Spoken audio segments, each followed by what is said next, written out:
Mitch Marner, regardless of how you feel about the contract, and it's tough to find anyone that thinks it's a team-friendly deal. It's not. The kid got paid. He got paid. If you're Kyle Dubas, you have to be praying these other RFAs get monster deals. Yes. Like, honestly, though, like his reputation is going to take a beating, not in Toronto necessarily, throughout the league. If Mikko Rantanen signs tomorrow, 8 years, $9 million. Yeah. I don't know how Dubas can possibly. Excuse me, if I'm Mikko Rantanen's agent, I'm saying that Marner deal, I want you. the same one. I hear you, but here, let me put this into perspective for you. If I'm Braden Point, I'm going to say I'm a better player than Mitch Marner. But they're not going to get those. So he got 10 or whatever it is. I want $1 million more than that. Boy, he's not getting Tampa's $1 going million to more. say that's not in our structure. And I think they're more confident that they're going to get the deal that makes more sense for them.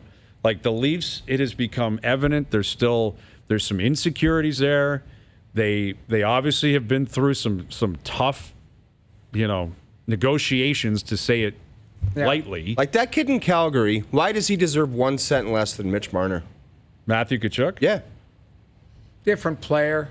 He's different, but I love him the same way. Well, Guy scores 35 goals a year. He hits, he fights, he plays hard. But do you ever see Matthew Tkachuk as a 95 to 100 point guy? I think people view Mitch as that, potentially. Well, he hit it 94 last year. So, but that even you read Myrtle's article, like he had 69 the year before. So, is 94 the new norm, or is it closer? Like, say he gets 78 next year. Is that a terrible year? Or you not? I'll just say this: don't you think the rest of the guys that are left, they're going to look at that and say, "Oh, what? Mitch Marner's $5 million better than me? Of course no not. way. No, there's no excuse. If everything is equal, Rantanen, Marner, Point, they should probably get about the same. Yeah. You can pick who you like more than the other, but it's not like one's way up here and the other one's way down there. Right. Laine's looking at it saying, okay, yeah, I had a bit of a down year, but I can still score 50. Yeah. So I'm looking to get paid. Kachuk's looking to get paid. Like, why would Patrick Laine want 1 cent less? Well, if you're Dubas, you better hope that that's exactly what he gets. I don't think. By the way, will. what does he care? It's his Because job. He runs the Toronto Maple Leafs. What does he care that a GM's going to say? Oh, you kind of jammed me up. No, a bit. it's not about a GM. Screw that. He is operating under what he can do for business. And I'm sure he's happy that the job is done. Yeah. And he should if be they lose happy. again this year in the first round of the playoffs, we can sit on our show and say, you know what? Yeah, what are you doing here? You know that I'm going to have a reaction. If Mikko Rantanen, again, signs like 6 years at 8.5, what's the explanation? Yeah. What is it? There's no explanation. No, there isn't. There isn't. There's no explanation for it. I don't know if you saw Konechny sign for 5.5 today. Yeah, 6 years, 5.5. Yeah, it may be viewed as a little bit farther down on that list, but if you actually look at his even strength goals and stuff, this kid is on his way up. He's a good player. He's a very good player, but it's a value contract for Philly. He's going to obviously get an expanded role. McAvoy, too. But there's an example of a team that has a ton of confidence and a ton of self-esteem to the point where Charlie McAvoy signed today, 3 years, $4.9 million. This is how petty the Bruins are. Yeah. Oh, Zach Werenski got 5? We'll give you 4.9. They couldn't just give him 5 to say we'll give you the exact same deal. That's how confident that city is and that organization is. And McAvoy told them from day one, I don't want offer sheets. I'm not going anywhere. I love being a Bruin. I can't wait to come back. Yeah. Let me know what's up. Yeah. 3 years, 4.9. If I'm McAvoy, I'm like, how about 5, an even 5 like Werenski? No. Well, and guess what he did? No, All right, no, where do I sign? What about this? How about the same deal as Lewinsky? Well, and they got the Stones in Boston to say, no, we actually had you at 4.9, so take it or leave it. Well, and guess what he did? He signed it. You're right. But they did give him. Did I not read that he got a little bit higher than Werenski in the third year? Maybe. 7.15. Ultimately, it doesn't matter. The point is the cap is 4.9. And Boston's up against the cap, though. So they may have said this is all we can give you if you want a 3-year deal. I get it.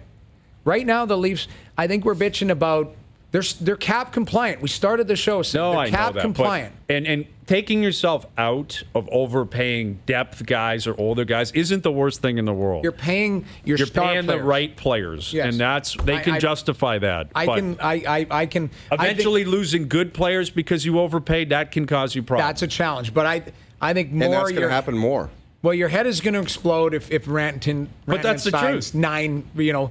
8 years at 9 tomorrow. Absolutely, I will. Right. Because there's no explanation for it. There isn't, though. He's not. He's a better player or the same player as Mitch Marner. Well, there's caps for the league, and then there's caps for different That's teams. what I'm saying. Colorado might say to him, you know what? I don't really care what Mitch Marner makes. We can't pay you that, and we're not. But they're looking at But the Leafs could have done they got the the same second thing. best player. If arguably Colorado can go, that guy over there, that. Nathan McKinnon, would he be arguably the second best player in the league? Yes, That's where I Top had him. 5. I had him at course. 2. Okay, I think I had him at 3. Yeah, I had him at 3 behind Crosby. Yeah. But he's at 6, just under 7, I believe, 6'5". Like that's. I understand that. We've talked all about that. We're gonna yell and scream about it, but let's not focus. They're cap compliant. Move on. They'll be able to move deck chairs around and get everyone paid. Like that's what their job is. That's what Brandon Pridham and Kyle Dubas, and they get paid to get things done. Yeah, they got it done. You may not love everything on the surface, but ultimately, you know what they didn't do? I thought Steph and I were dying laughing last night. I don't know if you saw Kyle's presser in Newfoundland. First question, I think it was from a reporter from like Yahoo or something. She goes, what took so long? Do you see the look on his face? I don't know if you saw it. He's like, what? Took so long? We missed one day? Like, it was almost like he was shocked that she asked that question. I thought it was hilarious because she was like, what took so long? The negotiations. I don't have a problem with that question. He looked at Mitch and was like, what? Like, we got it done. He's playing coy. He also came out the day after last season and said, we want this done before the draft. You're right. So don't play coy. I Don't pretend like that's a ridiculous. I understand. I get funny. it. But he's, Kyle's smarter than that. Yeah. Kyle wanted this done 3 months ago. Like, he can't pretend like, we've only missed 2 days. He wanted it done 3 months ago. Well, they're lucky they only missed 2 days. That's the thing. Like, ultimately, I'm sure it was a hard negotiation, but this kid's not missing any of these. He's playing tomorrow. Oh, he'll be fine. Yeah. He'll be fine. That's the thing that has to be focused on is he's playing hockey. He's not missed anything. Yeah. And their money is slotted in the right players. Exactly. Like, it might be obviously slightly overpayment here or there, but I'd much prefer to be paying Marner, Tavares, Matthews, Nylander, Riley, Anderson. The only problem we're ever going to have with it is if they lose in the first round again, and we're going to say, all right, good job giving this group of guys all that money because they can't get out of the first round. But you get judged on your salary regardless of what it is. We do that all the time. And I don't think this will ever be considered a bargain. I think it could be considered good value. Right. But a bargain, that's probably not going to happen. It's not a bargain. The only guy who can maybe give you bargain is Nylander. As crazy as it sounds. But what could he get that would look like a bargain? Well, if he got 60 points in 4 years, let's say he scores 35 and 70, it's a huge bargain. Yeah. Like, he's got 5 years left on the deal at 6'9". Yeah.